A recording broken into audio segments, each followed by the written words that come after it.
Nah, ini dia beneficence tadi merupakan prinsip untuk melakukan yang baik dan tidak merugikan pasien atau tidak menimbulkan bahaya bagi pasien. Jadi kata kuncinya beneficence ini adalah berbuat baik. Ya, jadi seorang perawat harus berbuat baik atau memberikan yang terbaik kepada pasien kita. Ya. Nah, contohnya tadi ya, perawat memberikan edukasi atau pendidikan, artinya ya, pendidikan kesehatan, penkes atau edukasi terkait penyakit pasien. Ya, misalnya apakah cuci tangan, ya, penyakit DBD, penyakit gula, ya, atau pada kasus-kasus TB berulang. Ya, bagaimana agar pasien kita tidak mengalami kembali penyakit TB. Ya, atau misalnya seperti kasus-kasus yang sebelumnya corona, ya, karena kita pandemi corona ya COVID-19. Nah, bagaimana seorang perawat memberikan terbaik kepada pasien ya, menyampaikan bahwa penyakit COVID itu adalah ini itu gitu kan. Tanda gejalanya adalah ini itu gitu kan. Nah, kemudian bagaimana ya bagaimana pencegahan agar kita tidak menderita penyakit COVID ya, yaitu dengan menjaga jarak ya, cuci tangan gitu kan, meningkatkan imun ya. Nah, kemudian bagaimana tanda gejala COVID? Ya, nah agar pasien tahu tanda-tanda yang dialaminya itu berarti dia menderita penyakit COVID. Nah, sehingga dia tahu jika dia mengalami penyakit seperti itu, maka dia akan segera berobat ke rumah sakit atau mencari pertolongan segera ke pelayanan kesehatan. Ya, jadi di sini artinya kita berbuat baik kepada pasien. Ya, nah jadi jangan ilmu itu ditahan-tahan, jangan ilmu itu pelit-pelit gitu ya. Apa yang kita tahu ya untuk kebaikan pasien ya sedapat mungkin ya kita sampaikan. Nah, nah, ini contohnya tuh. Ya, nah nanti saudara tuh di lapangan di rumah sakit ya, saudara nanti ada penyuluhan ya, memberikan pendidikan kesehatan kepada pasien ya, tergantung temanya ya, yang dibutuhkan pada saat itu, yang dibutuhkan di ruangan itu. Ya, nanti saudara itu yang melihat nanti apa kasus-kasus yang terbanyak, apa data-data yang terbanyak, apa informasi-informasi yang sekiranya kurang kurang kurang diketahui oleh pasien kita. Nah, itu kita berikan ya. Nah, contohnya dilihat nih pada slide Ibu ini seorang perawat memberikan perawatan luka ya, bagaimana perawatan luka pada pasien. Ya, mungkin ini barangkali ini di rumah. Ya, nanti setelah pasien sembuh, pasien boleh pulang, nanti kita berikan pendidikan kesehatan untuk persiapan pasien pulang. Ya, bagaimana seorang pasien ya bisa melakukan perawatan luka di rumah ya tanpa lagi didampingi oleh perawat seperti itu. Nah, nah ini nanti tugas saudara nanti itu di lapangan ya, memberikan ya pendidikan-pendidikan kesehatan kepada pasien-pasien kita ya. Nah, untuk menjadi seperti ini ya, untuk menjadi perawat seperti ini pada gambar Ibu ini yang bisa berdiri di depan kelas ini, nah itu harapan Ibu saudara latih dari tingkat satu ini ya, agar nanti terbiasa. Agar nanti terbiasa, tamat D3 nanti terbiasa dengan memberikan pendidikan kesehatan, terbiasa berbicara di depan umum. Ya, jadi usahakanlah nanti jika ada penyuluhan, oh saya bu gitu. Ya, jangan menolak-nolak si A bu, si C bu, jangan seperti itu. Tapi beranikan diri. Ya, nanti kan ada bimbingan nanti kita tuh ya, misalnya kita ke lapangan nanti kita ada bimbingan dengan dosen ya, bagaimana memberikan pendidikan kesehatan yang baik kepada pasien. Ya, jadi jangan cemas ya nanti ya. Usahakan nanti ya kalau misalnya ada kegiatan-kegiatan seperti ini, usahakan beranikan diri untuk siap tampil di depan pasien untuk memberikan pendidikan kesehatan. Nah, selanjutnya prinsip etik yang selanjutnya adalah non maleficence, yaitu tidak merugikan. Berarti tidak menimbulkan bahaya atau cedera fisik dan psikologis pada pasien. Jadi prinsip etik selanjutnya harusnya dipegang oleh seorang perawat adalah non maleficent, yaitu perawat tidak boleh merugikan pasien, tidak boleh menimbulkan bahaya atau cedera fisik atau psikologis pada pasien. Ya. Nah, prinsip non-mal efisien ini berarti bahwa tenaga kesehatan dalam memberikan upaya pelayanan kesehatan harus senantiasa dengan niat untuk membantu pasien mengatasi masalah kesehatannya. Ya, contohnya apa tuh di lapangan? Contohnya apa?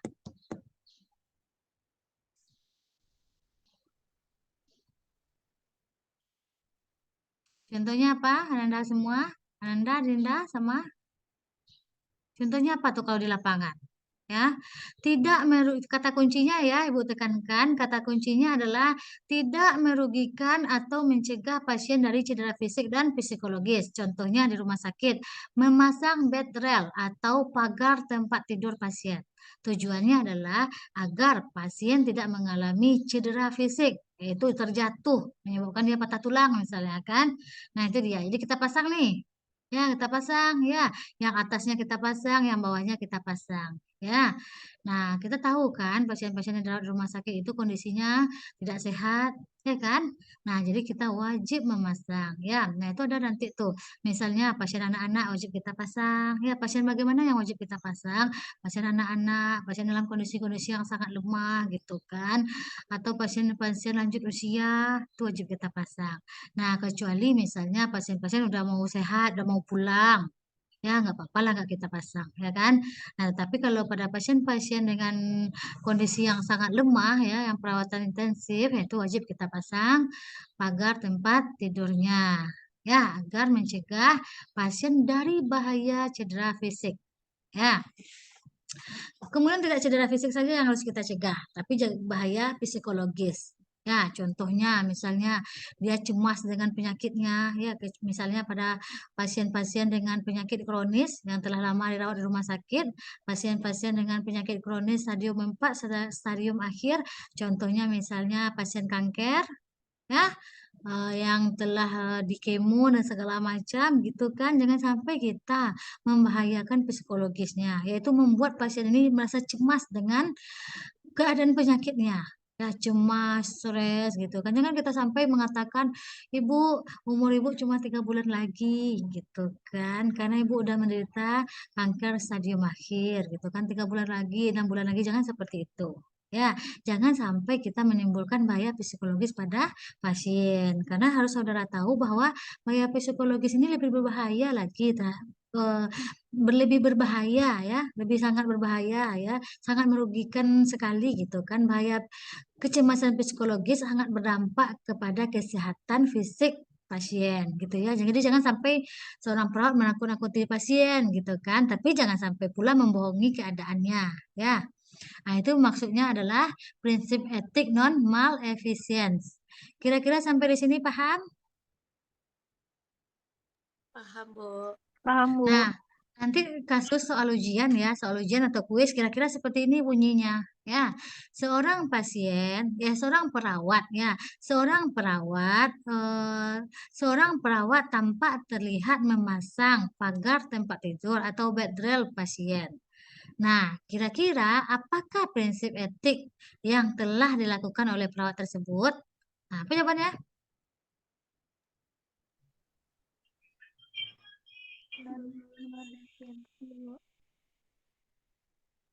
Apa jadi jawabannya tuh?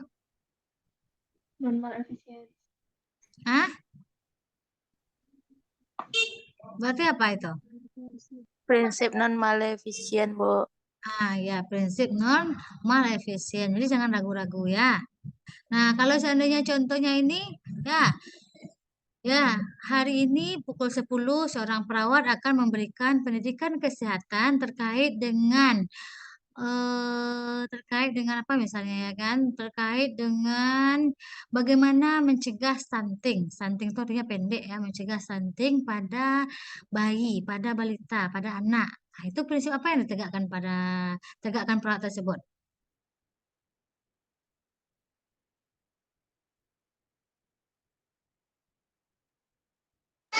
Beneficent, Bu. Beneficent, jangan ragu-ragu lagi ya. Nah, atau gini contohnya misalnya, ya, seorang perawat, ya, seorang perawat, menemui pasien di ruangannya.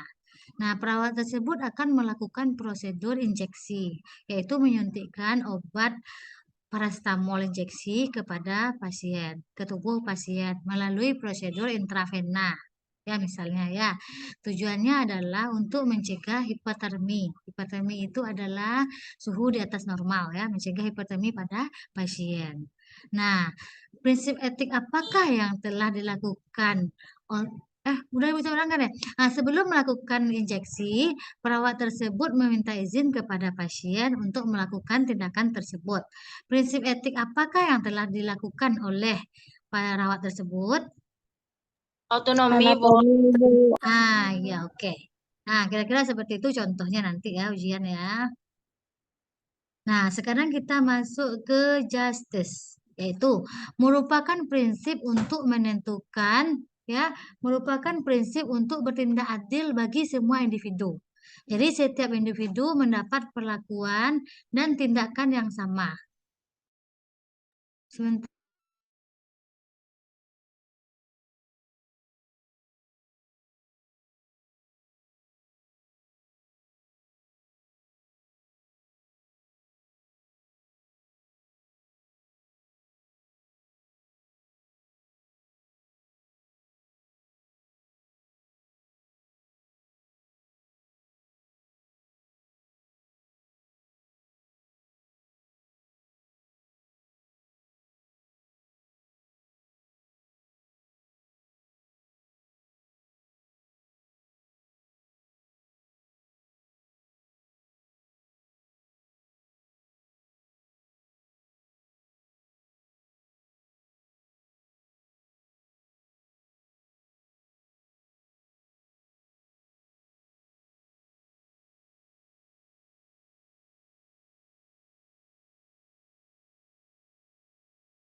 Nah, oke kita lanjutkan lagi ya. Maaf ya tadi ada teman ibu.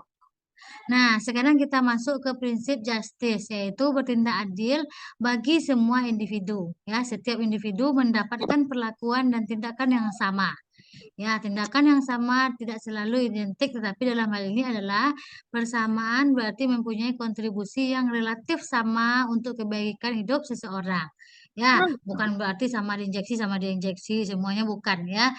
Bertindak adil itu adalah sesuai dengan keadaan pasien, yaitu tanpa membeda-bedakan pasien. Ya, apakah dia kaya, apakah dia miskin. Ya, atau misalnya perawat menggunakan BPJS atau perawat umum. Kalau perawat umum kita kita buat dia seperti ratu, misalnya kan kita berikan asuransi kekuatan yang terbaik gitu kan. Atau kita pasien-pasien dengan BPJS kita abaikan. Ya, apalagi dia kelas-kelas 3 misalnya, itu tidak boleh. Ya, jadi prinsip etik yang selanjutnya adalah justice yang mengatakan bahwa seorang perawat harus bertindak adil pada semua pasien kita.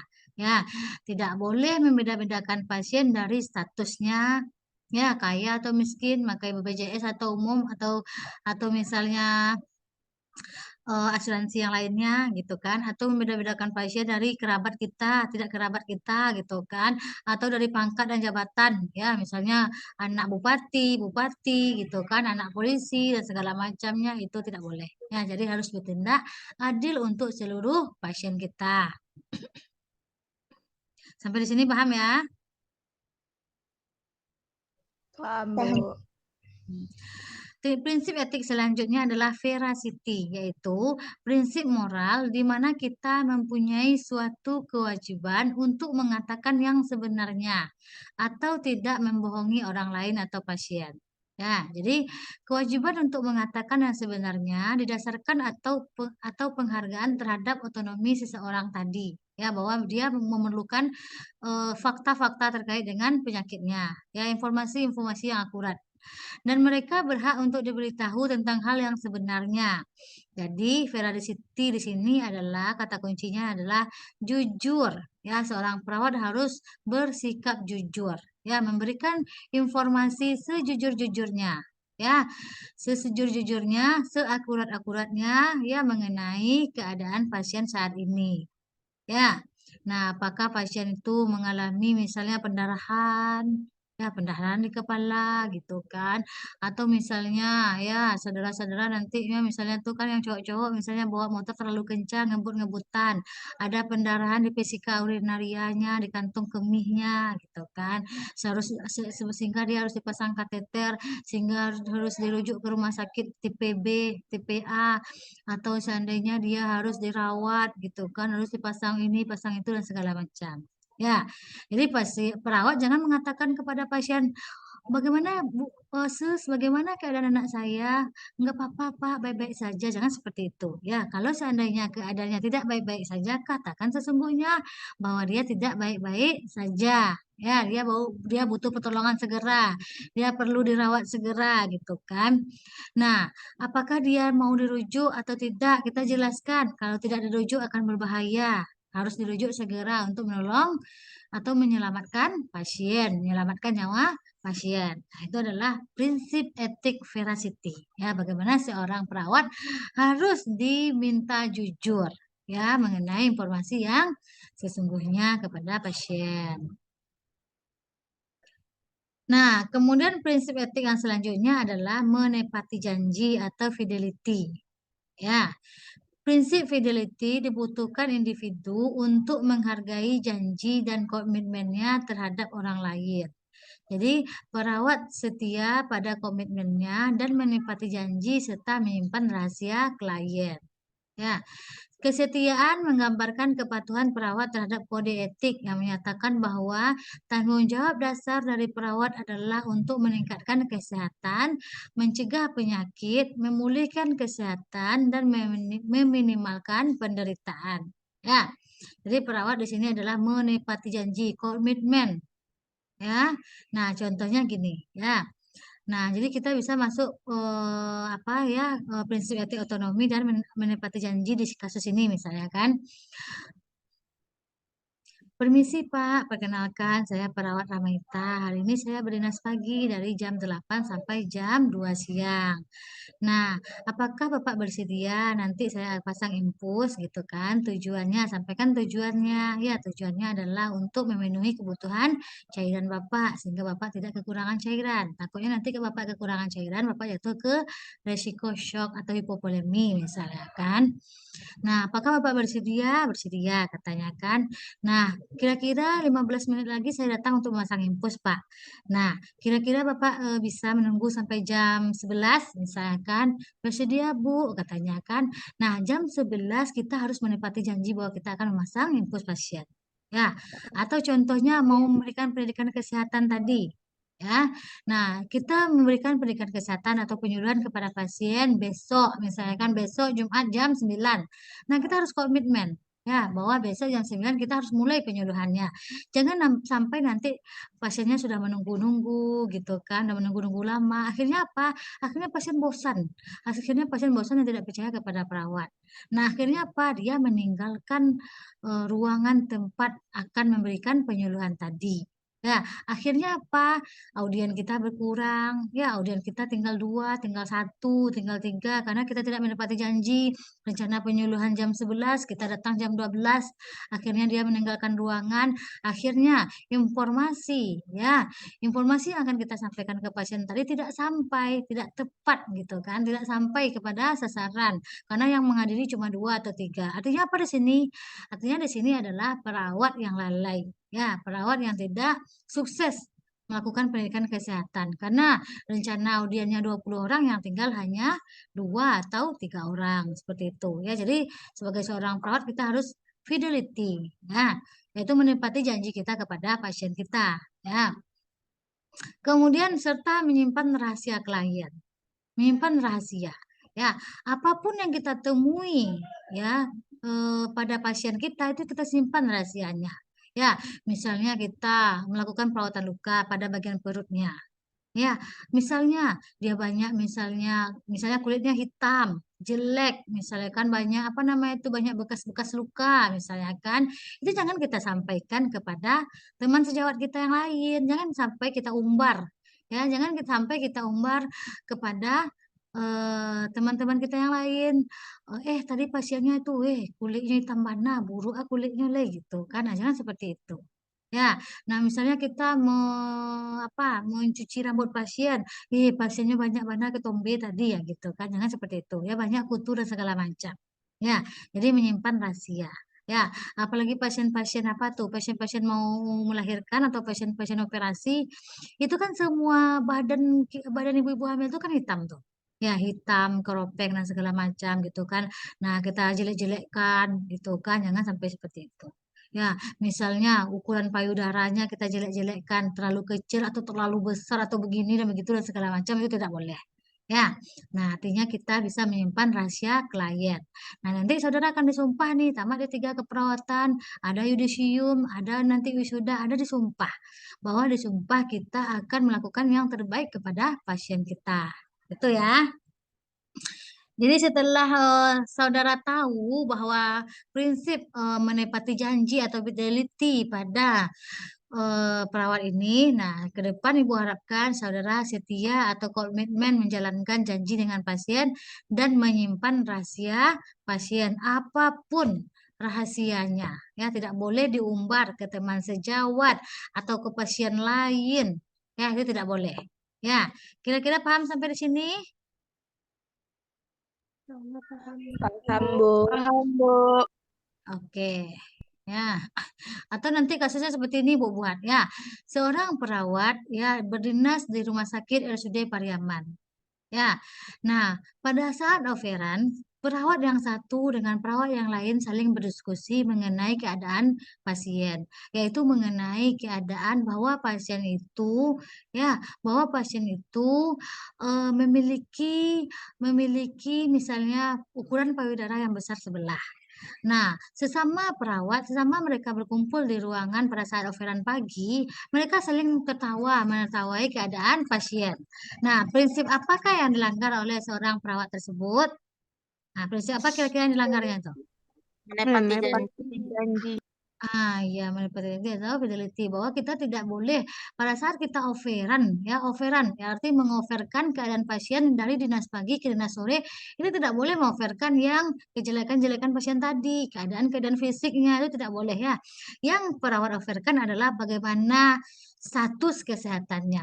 Ya, apa yang telah dilakukan tadi kepada pasien? Ya, misalnya telah memasang infus, berapa jumlah cairannya, apa nama cairannya, NaCl, berapa tetes yang kita berikan kepada pasien. Ya, sekali berapa jam harus kita ganti. Misalnya kita pasang jam 8, ya. Kita pasang jam 8, 6 jam kemudian harus di-off, harus apa namanya itu harus diganti lagi dengan cairan infus yang baru. Itu yang kita offerkan kepada teman sejawat kita, perawat yang lain, yang berinas sore berikutnya. Ya, itu yang kita sampaikan. Kemudian apakah tadi pasien ini mual muntah? Ya, pusing, gelisah gitu. Kan apa yang telah kita berikan? Kita berikan obat muntah, kita berikan obat pusing. Setelah itu kita observasi bagaimana keadaannya. Oh, ternyata dia tidak pusing lagi. Itu yang kita sampaikan. Kemudian rencana tindak lanjutnya sore apa misalnya? Apakah pasien itu mau dilakukan pemeriksaan jantung, EKG misalnya kan? Nah, kita offerkan bahwa dokter menyuruh pemeriksaan EKG jam 3 sore misalnya kan itu yang kita offerkan. Yang penting-penting saja terkait dengan kesehatan pasien, prosedur apa yang akan dilakukannya nanti atau prosedur apa yang telah diberikan kepada pasien kita. Ya, asuhan keperawatan apa yang telah kita berikan kepada pasien gitu. Jangan sampai kita mengumbar aibnya ya. Nah, itu tidak boleh ya.